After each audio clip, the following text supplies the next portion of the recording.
প্রতিনিয়ত যারা সুদ খাচ্ছেন, কিস্তি নিতেছেন, হারাম খাইতেছেন, ওজনে কম দিতেছেন, অবৈধ উপার্জন করছেন, অসৎ ব্যবসা করছেন, শেষ পর্যন্ত আপনি কোথায় যাবেন? কি ভাবছেন নিজের জীবনের উপর? ওয়া ইন্নাল ফুজুরা ইয়াহদি ইলান নার, নবী সাল্লাল্লাহু আলাইহি ওয়াসাল্লাম বলেন, সমস্ত গুনাহ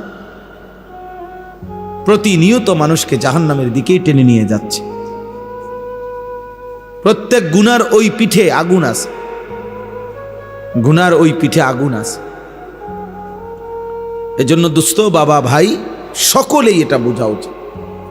কারো কথাও যদি না ভাবি, নিজের উপরে দয়া করে, নিজের উপরে রহম করে।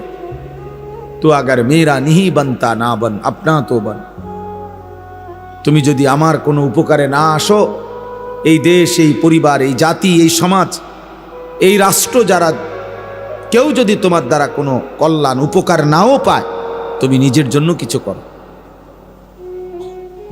আপনা তো বন, নিজের জন্য তো হও, নিজের ভালোটাও করবা না।